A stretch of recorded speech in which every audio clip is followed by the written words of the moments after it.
Bismillahirrahmanirrahim. My name is Naveed Akhtar. Today my topic is the Gauss law. इससे पहले आप जो मैंने पिछला टॉपिक आपको कर दिया था electric flux through a close surface, आप ज़रूर देख लें। तो पहले हमने इलेक्ट्रिक फ्लक्स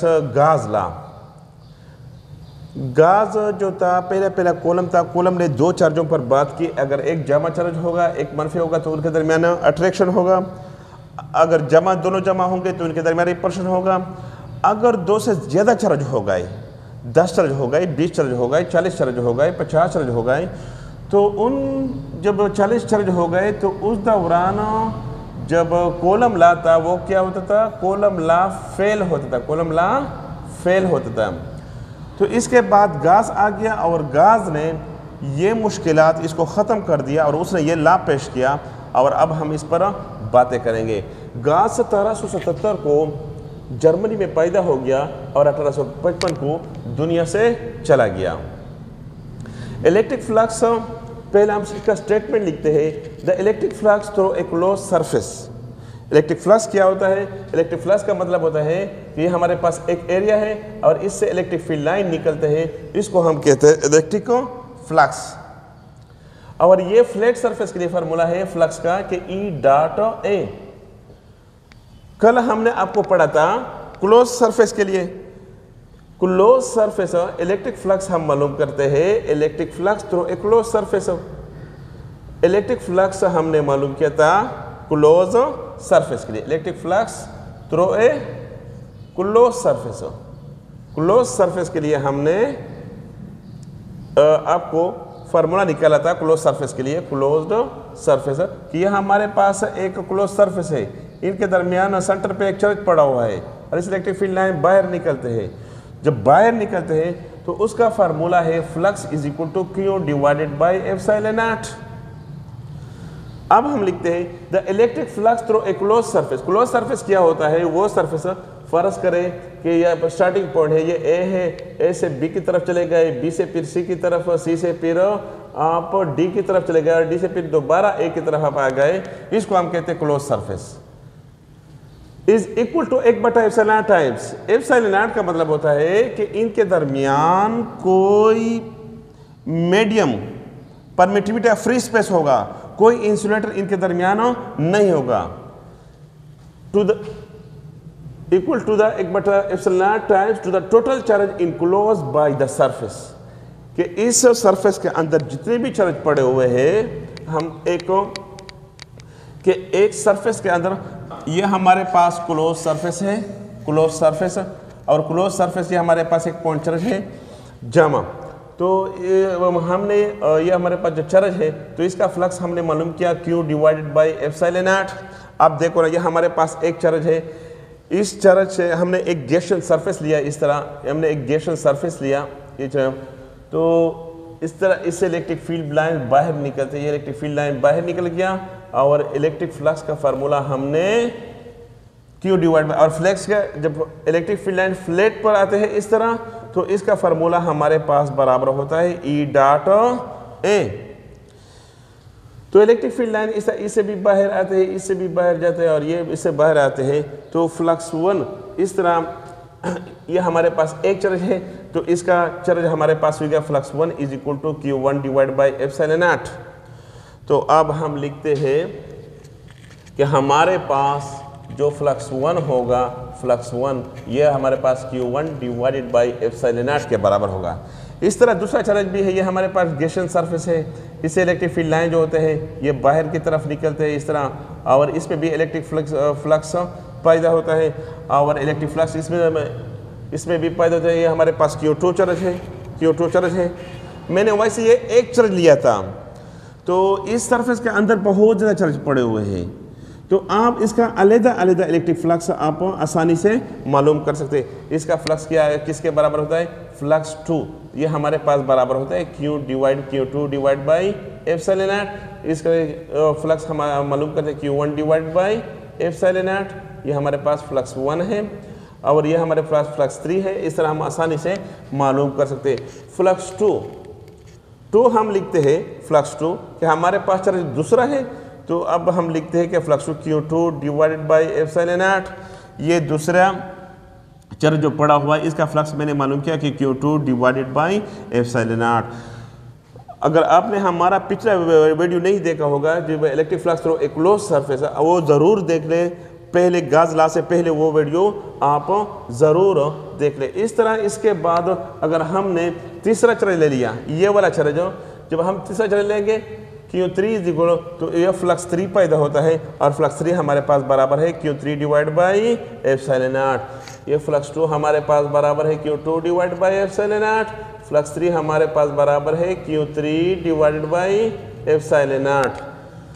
तो इन सारे को मैं इस तरह मिटाऊंगा। मैंने वैसे आपको समझाने के लिए आपको लिखा था। तो इस तरह ये हमारे पास इससे भी इलेक्ट्रिक फील्ड लाइन इस तरह बाहर निकलते हैं, इससे भी बाहर आ गया, ये भी बाहर आ गया, ये भी बाहर आ गया। तो इलेक्ट्रिक फील्ड लाइन और हमारे पास इसमें भी फ्लक्स पैदा हो गया और फ्लक्स 3 इसमें भी फ्लक्स 3 पैदा हो गया, इसमें फ्लक्स n पैदा हो गया। फ्लक्स n हमारे पास बराबर है Qn divide by epsilon naught. ये हमारे पास गैसियन सरफेस है और इसे इलेक्ट्रिक फील्ड लाइंस बाहर निकलते हैं। तो डैश ये हमारे पास फ्लक्स n आ गया। फ्लक्स n हमारे पास बराबर है Qn divided by epsilon naught. इन सारे वैल्यू को पुट करेंगे इन इक्वेशन नंबर 1 में पुट करें। 1 में हमने पुट किया टोटल फ्लक्स को, हम इस तरह भी फ्लक्स T का मतलब होता है टोटल, ये हम 1 में पुट किया। फ्लक्स 1 की वैल्यू है Q1 divide by epsilon not plus flux 2 की वैल्यू हमारे पास बराबर है Q2 divide by epsilon not plus flux 3 की वैल्यू है Q3 divided by epsilon not जमा डैश फ्लक्स n की वैल्यू है हमारे पास Qn divided by epsilon naught. तो टोटल फ्लक्स अब हम इसमें मालूम करते हैं। टोटल फ्लक्स 1 एप्सिलॉन नॉट हमने बाहर निकाला। एप्सिलॉन नॉट को मैंने बाहर निकाल दिया। क्यों? एप्सिलॉन 1 2 3 नहीं लिखा, इसलिए कि चार्ज 1 चार्ज 2 चार्ज 3 के दरमियान जो मीडियम पड़ा हुआ है वो परमिटिविटी ऑफ फ्री स्पेस है, सबके लिए एक जैसे है, इसलिए हम एप्सिलॉन 1 2 3 नहीं लिखते हैं। तो अब हम लिखते हैं Q1 plus Q2 plus Q3, मैंने इसको बाहर निकाल दिया, dash dash dash plus Qn आ गया। टोटल फ्लक्स हमारे पास बराबर होता है 1 एप्सिलॉन नॉट और इसको हम कहते हैं Q1 प्लस Q2 कि इस इर्रेगुलर के दरमियान, इस बॉडी के दरमियान जितने भी चार्ज पड़े हुए हैं ये हम जाहिर करते हैं कि टोटल, ये किससे कहते हैं? टोटल चार्ज है। टोटल चार्ज पड़े हुए हैं इस क्लोज सरफेस के अंदर जितने भी चार्ज पड़े हुए हैं इसको हम कहते हैं टोटल चार्ज। और टोटल चार्ज को हम जाहिर करते हैं 1 एप्सिलॉन नॉट, इसको हम कैपिटल Q से जाहिर करते हैं। और इसको हम इस तरह भी लिख सकते हैं,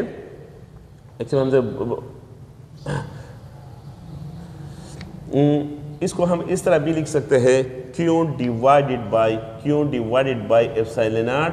और ये फार्मूला गाज ला ने निकाला था और ये फार्मूला किसको जाहिर करता है? ये फार्मूला निकाला था कि अगर एक क्लोज सरफेस के अंदर जितने भी चार्ज पड़े हुए हैं इसको आप आसानी से इस फार्मूले से आप इसको निकाल सकते हैं। गाज ला का फार्मूला हमारे पास आ गया, close surface is equal to Q divide by epsilon naught, या R हम इस तरह कैपिटल Q भी लिख सकते हैं और स्मॉल q भी हम लिख सकते हैं। कुछ किताबों में स्मॉल q है और कुछ किताबों में कैपिटल।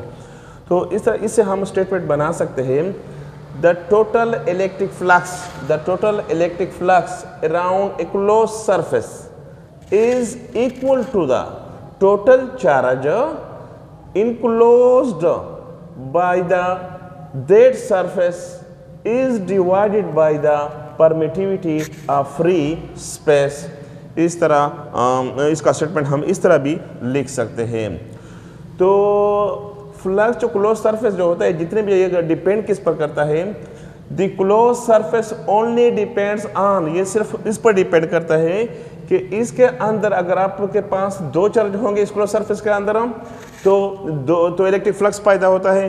अगर 3 चार्ज होंगे इस तरह 3 चार्ज हो तो 3 चार्ज पर इलेक्ट्रिक फ्लक्स ज़्यादा पैदा होता है, अगर 4 चार्ज होंगे तो इलेक्ट्रिक फ्लक्स और ज़्यादा पैदा होता है, अगर 10 चार्ज होंगे तो और भी। सो जितना भी चार्ज आप ज़्यादा करवाएंगे इतना ज़्यादा इलेक्ट्रिक फ्लक्स पैदा होता है। तो इस तरह ये चार्ज पर डिपेंड करता है। नंबर 2, ये मीडियम पर भी डिपेंड करता है। मीडियम का मतलब ये परमिटिविटी ऑफ फ्री स्पेस है, उनके दरमियान कोई चीज़ मौजूद नहीं है। अगर आपने कोई चीज़ डाल दिया, इंसुलेटर डाल दिया, इस तरह इंसुलेटर, तो जब इंसुलेटर आप डालेंगे तो इसके अंदर इलेक्ट्रिक फ्लक्स जो होता है वो कम पैदा होता है। बहुत ज़्यादा मीडियम है, मतलब पी का मी का जो भी आप डालेंगे तो इसके अंदर इलेक्ट्रिक फ्लक्स कम पैदा होता है। ये दो चीज़ों पर डिपेंड है, जितने चार्ज ज़्यादा होंगे इतना ज़्यादा इलेक्ट्रिक फ्लक्स पैदा होता है। ये मीडियम पर भी डिपेंड करता है, अगर मीडियम जो है इंसुलेटर आप डालेंगे तो इलेक्ट्रिक फ्लक्स कम पैदा होता है। इसके बाद द इलेक्ट्रिक फ्लक्स किस चीज़ पर डिपेंड करता है? Electric flux does not depend on, ये डिपेंड नहीं करता किस पर, साइज पर। और number 2, shape of the close surface पर। किस तरह हमारे पास एक ये क्लोज सरफेस है, ये इसका ये एक साइज है, ये बहुत बड़ा साइज है, और एक छोटा सा साइज है, ये हमारे पास एक छोटा सा साइज है। इसके अंदर हमने एक चार्ज रख दिया, ये हमारे पास दरमियान में सेंटर पे एक चार्ज रख दिया, इधर भी हमने एक चार्ज रख दिया। इससे इलेक्ट्रिक फील्ड लाइन जो होते हैं ये भी निकलते हैं। मिसाल के तौर पर ये हमारे पास इससे 1 2 3 4 5 6, इससे 6 इलेक्ट्रिक फ्लक्स 6 लाइन निकल गए, और इससे भी 6 लाइन निकल गए, 1 2 3 4 5 6। तो इसका भी इलेक्ट्रिक फ्लक्स चाहे, इसका भी इलेक्ट्रिक फ्लक्स चाहे, दोनों तरफ जो इनके दरमियान जो मीडियम है वो परमिटिविटी ऑफ फ्री स्पेस है। मिसाल ये चार्ज जो है, इसका चार्ज के मैग्नीट्यूड और इस चार्ज का मैग्नीट्यूड दोनों बराबर है, ये मैंने बराबर कर दिया। ये भी परमिटिविटी ऑफ फ्री स्पेस है और ये भी परमिटिविटी ऑफ फ्री स्पेस है। तो फ्लक्स का फार्मूला है 5 = E डॉट A। तो इसके लिए पहले हम लिखते हैं कि इसका जो एरिया होता है, इसका जो इलेक्ट्रिक फील्ड लाइन जो होता है, इलेक्ट्रिक फील्ड लाइन इधर और इधर इलेक्ट्रिक फील्ड लाइन आप देखें ना, इधर इसका एरिया कम है। इलेक्ट्रिक फील्ड लाइन जो होते हैं इधर वो थोड़ा सा स्ट्रांग होते हैं, इधर इलेक्ट्रिक फील्ड लाइन थोड़ा सा क्या होते हैं, कमज़ोर होते हैं। तो इधर इसका इलेक्ट्रिक फील्ड लाइन ये ज़्यादा होता है, और इधर इलेक्ट्रिक फील्ड लाइन्स का जो स्ट्रेंथ है, जो मजबूती है, वो बहुत कम होता है। आप देखो ना, इसका एरिया ज़्यादा है, एरिया को मैंने ज़्यादा कर दिया, इसका एरिया ज़्यादा है, और इसका एरिया क्या है, इसका एरिया कम है। एक ज़्यादा हो गया एरिया, दूसरा जब आप दोनों कैलकुलेट करेंगे तो इन दोनों से जो इलेक्ट्रिक फ्लक्स पैदा होता है, नंबर 1 से, इसको आप नंबर 1 का नाम दें, इसको नंबर 2 का नाम दें, तो फ्लक्स 1 जो है इससे जो फ्लक्स पैदा होता है और ये फ्लक्स 2 से जब पैदा होगा, ये दोनों आपस में बराबर है। तो इसलिए हम लिखते हैं कि ये साइज पर डिपेंड नहीं करता है। दूसरा लिखा हुआ है shape of the close surface. अगर हम इसको इस तरह दबाएंगे, इस तरह कंप्रेस करेंगे, इस तरह ये वाला चीज़ इस ऊपर कंप्रेस करेंगे, जब ये हम इसको कंप्रेस करेंगे, कंप्रेस करने के बाद हम इससे कंप्रेस करने के बाद हमने इसको कंप्रेस किया, कंप्रेस करने के बाद इस तरह एक शक्ल बन गया, क्लोज सरफेस बन गया। इस तरह हमने इसको इस तरह कंप्रेस किया, इस तरह भी कंप्रेस किया, इस तरह भी कंप्रेस किया, इस तरह भी कंप्रेस किया, वही चार्ज दरमियान में हमने रख दिया, वही चार्ज दरमियान में रख दिया। जब दरमियान में रखेंगे और इससे इलेक्ट्रिक फील्ड लाइन जब निकलते हैं, 6 इलेक्ट्रिक फील्ड लाइन है, 1 2 3 4, इस तरह 5 और इस तरह ये 6, तो इनका इलेक्ट्रिक फ्लक्स और इनका इलेक्ट्रिक फ्लक्स दोनों आपस में बराबर होते हैं। दोनों आपस में क्या होते हैं, तो इसका मतलब ये होता है कि इस तरह शक्ल का होगा या इस तरह शेप का होगा, या आप जिस तरह शक्ल आप लेंगे या इस तरह शक्ल का आप लेंगे, जिस तरह भी क्लोज सरफेस आप लेंगे तो वही फ्लक्स पैदा होता है। तो इसका मतलब ये होता है कि ये शेप पर डिपेंड नहीं करता है। अब हम एक एग्जांपल लिखते हैं।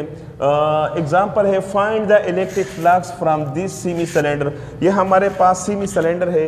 अब हम इसका इलेक्ट्रिक फ्लक्स मालूम करते हैं सेमी सिलेंडर का। तो अब हमने पहले गाज लॉ में पढ़ा है। अब हम इस तरह एक फुल सिलेंडर बनाएंगे। इस तरह मैंने एक फुल सिलेंडर बना दिया, फुल सिलेंडर।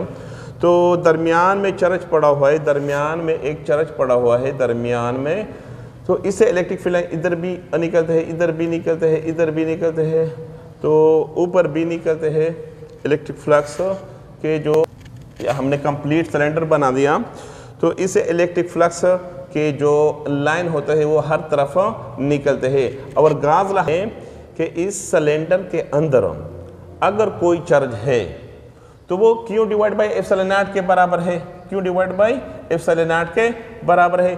और हमें कह रहा है कि find the electric flux from this semi cylinder, तो इस आधे का इलेक्ट्रिक फ्लक्स मालूम करेंगे। तो हम आधे के लिए इस तरह लिख सकते हैं, ये गाजला के लिए जो टोटल के लिए है, ये टोटल सिलेंडर है, और हमें ये कह रहा है कि find the electric flux from the semi cylinder, आधे का फ्लक्स मालूम करेंगे। अगर हम आधे का फ्लक्स मालूम करेंगे, इस आधे के फ्लक्स को मालूम करने के लिए पहले हम ये लिखते हैं कि हमारे पास इसका Q divided by 2 epsilon not, और 2 एप्सिलॉन नॉट जो हो गया ये आधे सिलेंडर का फ्लक्स ये है। एक सरफेस इस तरह एक सरफेस है, इस तरह एक सरफेस मैंने लिया, और एक चार्ज पड़ा हुआ है, ये यहाँ पे पड़ा हुआ है यहाँ, और इलेक्ट्रिक फील्ड लाइन जो होता है यहाँ से इधर गुजर गया। तो पहले हमको some important note, some important note मैं आपको बताऊंगा। सम इम्पॉर्टेंट नोट, एक इलेक्ट्रिक फ्लक्स यहाँ से इधर गुजर गया, एक यहाँ से, तो इधर इलेक्ट्रिक फ्लक्स पैदा होता है क्या नहीं होता है, तो हम चेक करवाएंगे। अब देखो ना, ये हमने पहले पढ़ा है कि जब कोई चार्ज सरफेस के अंदर होगा, जब सरफेस के अंदर होगा तो इलेक्ट्रिक फ्लक्स पैदा होता है, लेकिन ये तो सरफेस से बाहर पड़ा हुआ है चार्ज। अब हम देखते हैं, अब देखो ना इस लाइन को देखे आप, तो इस इलेक्ट्रिक फील्ड लाइन्स का, ये इलेक्ट्रिक फील्ड लाइन का डायरेक्शन है और ये एरिया का डायरेक्शन है। ये हमारे पास एक एरिया है, इस एरिया का डायरेक्शन, ये एरिया का डायरेक्शन है। तो फ्लक्स पैदा होता है, फ्लक्स का फार्मूला है flux 1 is equal to E dot A, flux 1 is equal to E A cos theta, और दोनों का डायरेक्शन सेम है। जब सेम होगा तो हम ई ए cos 0 लिखते हैं, और cos 0 किसके बराबर है, cos 0 बराबर है 1 के। इस तरह इलेक्ट्रिक फील्ड लाइन का डायरेक्शन तो इधर है, अगर हम इस एरिया को देखेंगे तो इस एरिया का डायरेक्शन जो है वो इधर है, डायरेक्शन इधर है, तो इलेक्ट्रिक फील्ड लाइन का डायरेक्शन इधर है और एरिया का डायरेक्शन इधर है। अब हम लिखते हैं कि ये इलेक्ट्रिक फील्ड लाइन का डायरेक्शन है, ये इलेक्ट्रिक फील्ड लाइन्स का डायरेक्शन है, ये वाला, ये लाइन जो इधर गुजरा हुआ है इसका डायरेक्शन इधर है। तो इस दौरान फ्लक्स 2 पैदा होता है, फ्लक्स 2 किधर पैदा होता है, फ्लक्स 2 हमारे पास बराबर है ई ए cos थीटा, ये cos थीटा आ गया। एरिया का डायरेक्शन इधर है, इलेक्ट्रिक फील्ड लाइन्स का डायरेक्शन इधर है, तो एंगल 180 बनता है, और cos 180 किसके बराबर है, cos 180 बराबर है -1 के, ई ए माइनस ई ए के बराबर है, माइनस ई ए के बराबर है। फ्लक्स 2 हमारे पास आ गया -ई ए। अब हम टोटल फ्लक्स मालूम करते हैं, इन दोनों में टोटल फ्लक्स बराबर होता है फ्लक्स 1 प्लस फ्लक्स 2, ये हमारे पास बराबर है -ई ए प्लस ई ए, ये बराबर आ गया 0। तो इसका मतलब ये होता है कि इधर जब फ्लक्स पैदा होता है तो इसको हम कहते हैं पॉजिटिव फ्लक्स, और इधर जब फ्लक्स पैदा होता है तो इसको हम कहते हैं नेगेटिव फ्लक्स। जब मेरा मतलब ये होता है कि जब क्लोज सरफेस से चार्ज बाहर होगा तो इस दौरान कोई फ्लक्स पैदा नहीं होता है और ये 0 के बराबर है। एग्जाम्पल है, एग्जाम्पल अब हम लिखते हैं फाइंड, अब हम मालूम करेंगे find the electric flux through the arbitrary Gaussian. ये एक आर्बिट्रेरी गेशन सरफेस है, इसमें हम इलेक्ट्रिक फ्लक्स मालूम करते हैं। इसमें Q1 चार्ज है -4 मीवा कॉलम, Q2 हमारे पास बराबर है 2 मीवा कॉलम, Q3 हमारे पास बराबर है 5 मीवा कॉलम। तो इसमें हम मालूम करते हैं फ्लक्स आप इसमें हम मालूम करते हैं। तो टोटल फ्लक्स हमारे पास बराबर है Q1 हमारे पास चार्ज है plus Q2 plus Q3 divided by epsilon not. Q1 की कीमत हम पुट करेंगे, Q1 -4 मीवा कॉलम प्लस Q2 हमारे पास 2 मीवा कॉलम, ये Q2 है, यह हमारे पास Q3 है, ये 5 मीवा कॉलम है, डिवाइडेड बाई एप्सिलॉन नॉट की वैल्यू हमारे पास बराबर है 8.85 × 10⁻12 कूलम स्क्वायर पर न्यूटन पर मीटर स्क्वायर।